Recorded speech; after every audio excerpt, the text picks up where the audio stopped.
నమస్తే welcome to పూరా local special story. బహుజనవాదం ఎవరికి మోకరిల్లింది?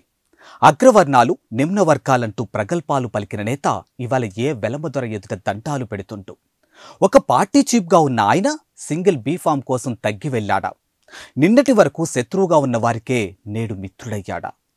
ఎస్సీ, ఎస్టీ, బీసీ మైనార్టీ వర్గాల అభ్యున్నతే లక్ష్యమని ప్రగల్భాలు పలికిన చిలక నేడు సారుబాధలు ఉంటే తట్టుకోలేకపోయాడా? బహుజనవాదంతో మోసం చేసిందెవరిని?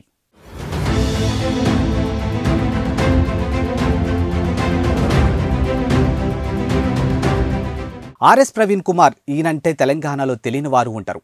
తెలంగాణ రాష్ట్రం ఏర్పాటు అనంతరం గురుకులాలు సెక్రటరీగా పనిచేసినటువంటి ఆర్ఎస్ ప్రవీణ్ ఐపీఎస్గా కూడా విధులు నిర్వహించారు. అనంతరం కొన్ని రోజుల్లోనే వీఆర్ఎస్కు అప్పీల్ చేసుకుని పొలిటికల్ ఎంట్రీ ఇచ్చారు. బడుగు బలహీన వర్గాల అభివృద్ధే లక్ష్యంగా కాన్షీరామ్ ఆశయ సాధన కోసం కృషి చేస్తానంటూ గొప్పలు చెప్పినటువంటి ఆర్ఎస్ ప్రవీణ్ తెలంగాణలో ఏ గల్లీలో లేని బీఎస్పీ కండువా కప్పుకున్నారు. అనతి కాలంలోనే బీఎస్పీ రాష్ట్ర అధ్యక్షుడిగాను ఎదిగారు. మిత్రులారా, తెలంగాణవాదం బహుజనవాదం రెండు ఒకటే.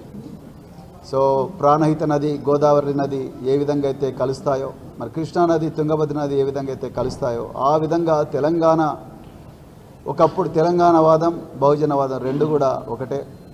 మరి తెలంగాణ కూడా ఆనాడు తరతరాల అణచివేత వల్ల చితికిపోయింది. మరి ఆ తెలంగాణకు విముక్తి కల్పించింది మరి ఆనాడు ఉద్యమకారులు, మరి కేసీఆర్ గారి నాయకత్వంలో.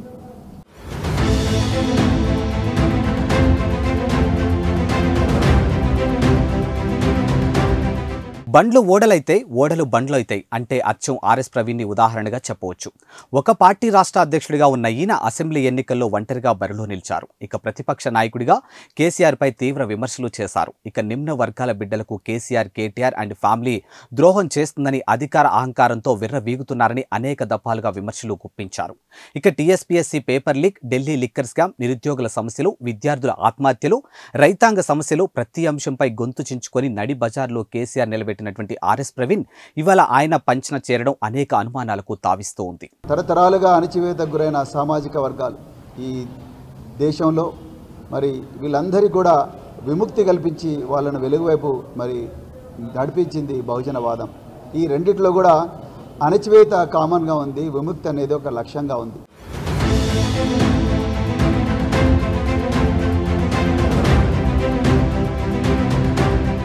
తొలుత ఆర్ఎస్ ప్రవీణ్ తన ఉద్యోగానికి రాజీనామా చేయగానే బీఆర్ఎస్లో చేరుతారని విస్తృత ప్రచారము జరిగింది. కానీ మీడియా ప్రచారానికి జనాల్లో ఉన్నటువంటి అనేక అనుమానాలకు తేట తెల్లం చేస్తూ బీఎస్పీ గూటికి చేరాడు. ఇక దీంతో ఆర్ఎస్ ప్రవీణ్ కేసీఆర్ దూత అంటూ విపక్షంలో ఉన్న బీజేపీ కూడా ఆరోపణలు చేసింది.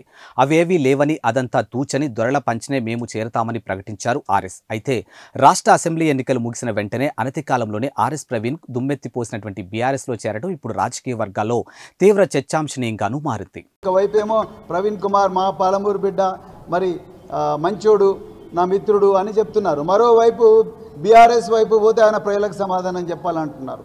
అంటే మీరు వార్నింగ్ ఇస్తున్నారా? లేకపోతే మీరు గేట్లు తెరిస్తే మరి చాలామంది పెరికి పందలు, చాలామంది అసమర్థులు, చాలామంది స్వార్థపరులు, సో వాళ్ళందరూ కూడా ఆ గేట్ల గొర్రెల మంది ఎలాగ వస్తున్నారు. ఆ గొర్రెల మందిలో ప్రవీణ్ కుమార్ ఒకడు కాలేదు. ప్రవీణ్ కుమార్ నిజమైన, నిస్వార్థంగా,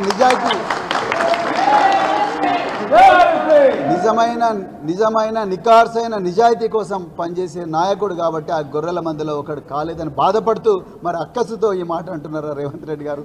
మరి మీరే చెప్పాలి. సో నేను ఎప్పుడు కూడా ఆ గొర్రెల మంది ఉండదలుచుకోలేదు. చాలామంది అన్నారు ఎంత ప్యాకేజ్ తీసుకున్నావు కేసీఆర్ దగ్గర అని అంటా ఉన్నారు సోషల్ మీడియాలో.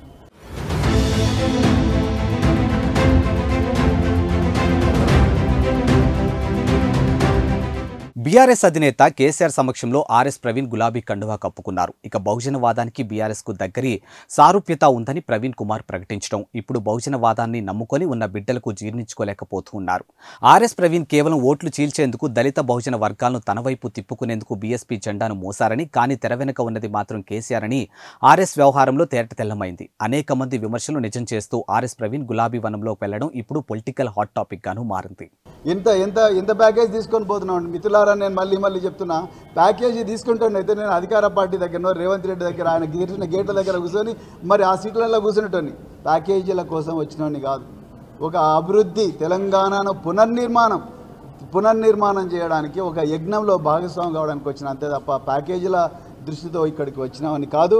అట్లని నాకు ఆస్తులన్నీ వచ్చినాయి, ఆ దొంగ ఆస్తులన్నీ మరి రక్షించుకుందామని చెప్పి భయంతో నేను పోయిన పిరికి పందను కాదు, స్వార్థపరుణ్ణి కాదు. నేను అన్నీ వదులుకొని, ఉద్యోగాన్ని వదులుకొని నేను రాజకీయ రంగంలోకి వచ్చిన. నేను పోలీసు ఉద్యోగంలో నాకు పక్కకు పెట్టి కేసీఆర్ గారు ఇచ్చిన ఆపర్చునిటీతో నేను 10 సంవత్సరాలు గురుకుల పాఠశాల సెక్రటరీగా పనిచేసి 10 లక్షల మంది విద్యార్థులను ప్రయోజకులుగా చేసిన. నాకు పైసలు అవసరం లేదు, అలా ప్రజాసేవనే ముఖ్యం అని చెప్పి ఇక్కడికి వచ్చిన.